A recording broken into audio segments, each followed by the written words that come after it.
Tracking milestones of an incredible journey spanning 30 years. Rahman Music Sheets.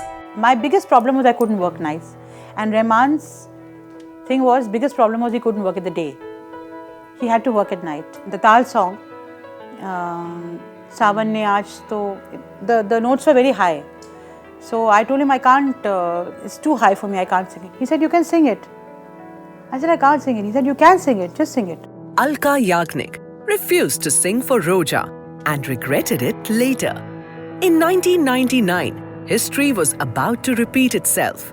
Subhash Ghai asked her to go to Chennai to Rahman's studio to record for Taal, and Alka Yagnik was about to refuse.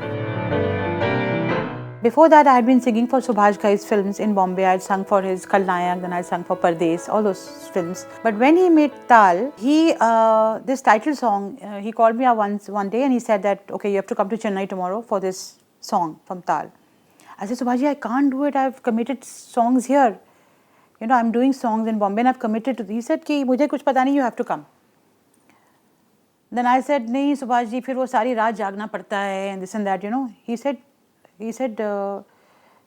I'm telling you, if you don't sing this song, you're going to miss something. I don't know how you're going to manage your schedule tomorrow, how you're going to do it. But now it's up to you. The ball's in your court. Then I was just wondering what to do. And my mom said, ki, kya hua? I said, Subhash ji is telling me to sing this song, Taal se Taal mila, for Rahman, A.R. Rahman. And although, of course, I would love to do it, but what do I do about these commitments which I have already pre-committed? So she said, no, I think you must go. You should go and sing the song. Because it's Subhash Ghai film and an A.R. Rahman composition, I'm sure it'll be. So quite not very happily, a little grudgingly, I did go. वहाँ जाके rehearsal करके I was given the song. I was told to prepare a rough outline and then I went to the studio. I think I was called around 9 or something in the evening, and till 11, till 12, there was no sign of either A.R. Rahman or anybody. और दो झूले रखे थे, एक झूले में मैं झूल रही थी, एक झूले में सुभाष जी झूल रहे थे. ऐसे सुभाष जी सारी रात झूले में झूलना पड़ेगा और मच्छर काट रहे थे. वैसे कहने मच्छर बड़े हैं, ऐसे कि लगता है सारी रात यहीं बैठ के झूलना पड़ेगा और मच्छरों की का ये जो सितम हो रहा है हमारे ऊपर, ये सहना पड़ेगा. सो ही सेड कि it's okay I think.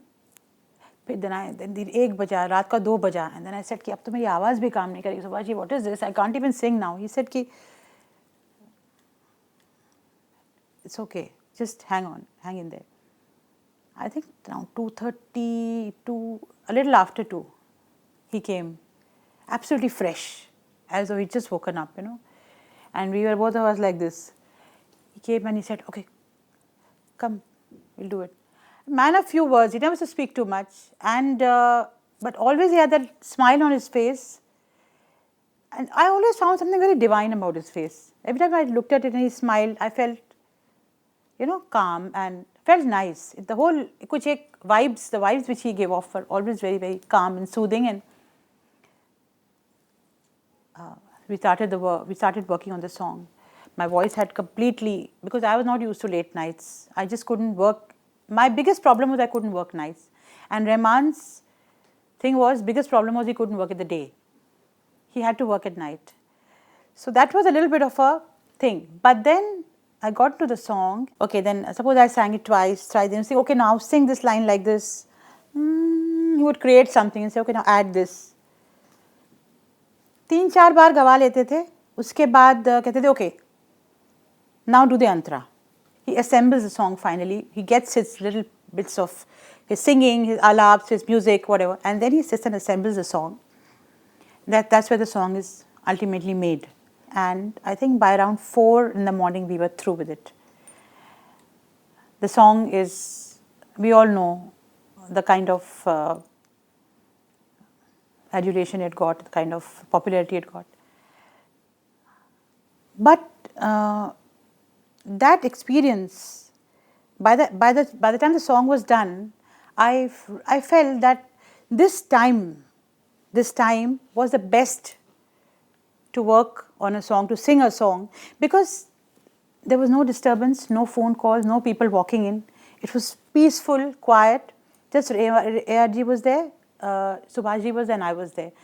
And I really felt very nice after the song was done. And I felt very, very satisfied.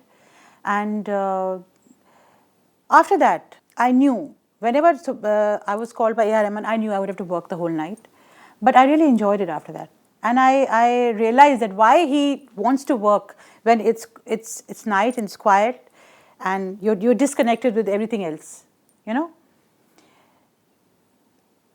I can never stop thanking Subhash Ji. I can never stop thanking my mom, you know, for having persuaded me to just leave everything and go and do the song. The music of Taal has really, I mean, I never imagined it could cross such, I mean, it could become so very popular.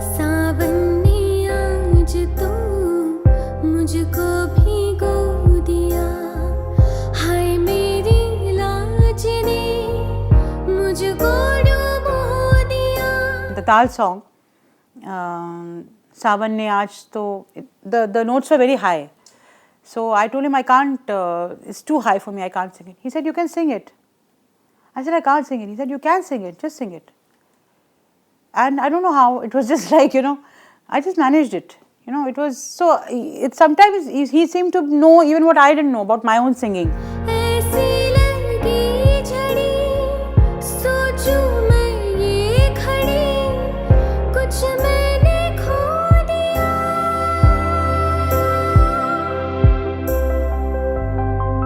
His recording, we used to just sail through them. He was I think one of the easiest music directors to work with.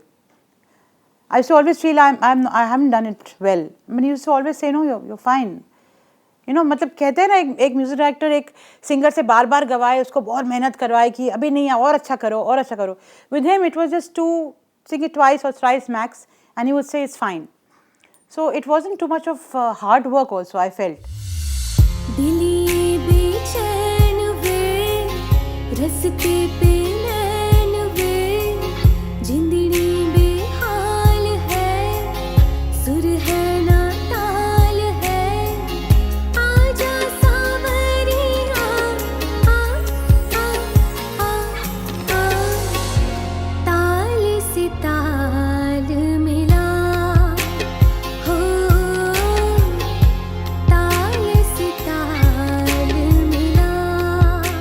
Namta was recorded thereafter. Yeah, but by that time I had got used to doing recording at night, and I had also gotten used to his style of doing it. So I was much more relaxed and at ease. Of course, you had to know how to get the nuances which he wanted in the song. You had to get that right, but I never found him a hard taskmaster. He was very, very easy to work with. A very simple person, very, very down to earth, and he has this little divine quality about him, but very difficult to explain. But every time I meet him, I feel it.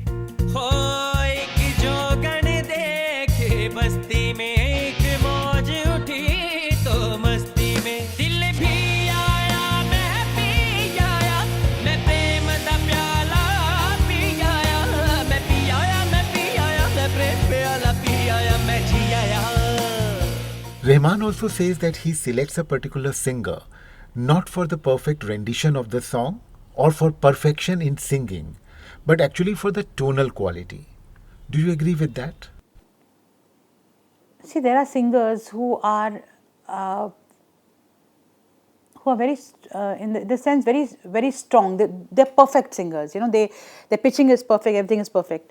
But then there are some other singers who have a very good texture of voice. They may not be perfect in terms of pitching, but they have a very good texture of voice.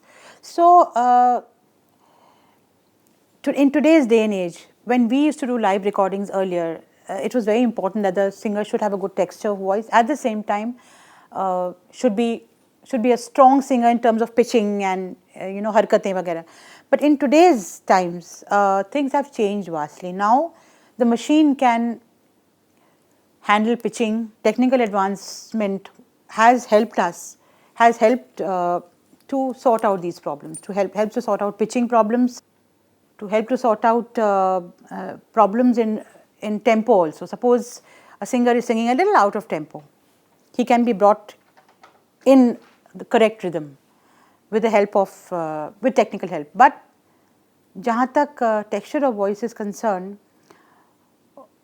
वो किसी हद तक जो है original singer की वो ही नज़र आती है. अब उसको थोड़ा सा चेंज भी करो तो वो चीज़, I feel that the most important thing in a singer is the texture of the voice, the tonal quality. Singing थोड़ी 19-20 can be handled technically. Do you think that in some of his compositions, voice is just an element and the music overpowers lyrics and the voice? All the songs which I have sung, maybe because my genre of singing is that I have got very lyrical songs of his to sing. Songs have been very rich in lyrics and in very rich in melody. It's not been those songs where the music covers the voice. The voice has always stood out in the songs which I have sung for him. The voice has always stood out and it has been given a lot of prominence.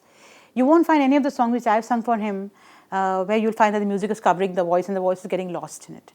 And in fact, if that was the case, I think he knows the importance of a voice in a song, because he was always he always insisted on the right emotions.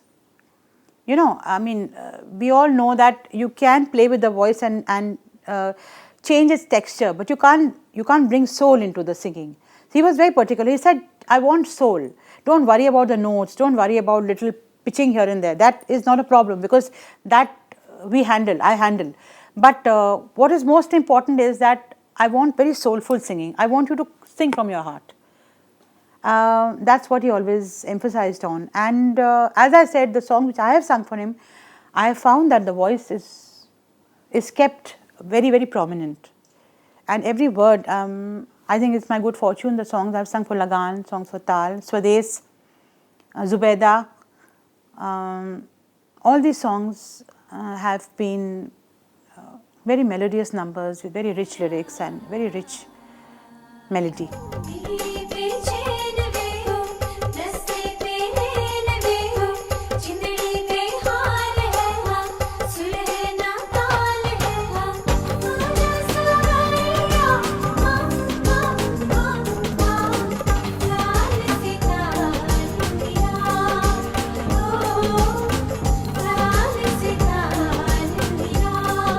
Alka Yagnik and A.R. Rahman worked together for many films. Of these, 2 films reached the Oscars, Lagan and Slumdog Millionaire. 2 remarkable films. In both, Alka Yagnik sang for A.R. Rahman. For insights, Alka Yagnik continues with us in the next episode. Stay with us.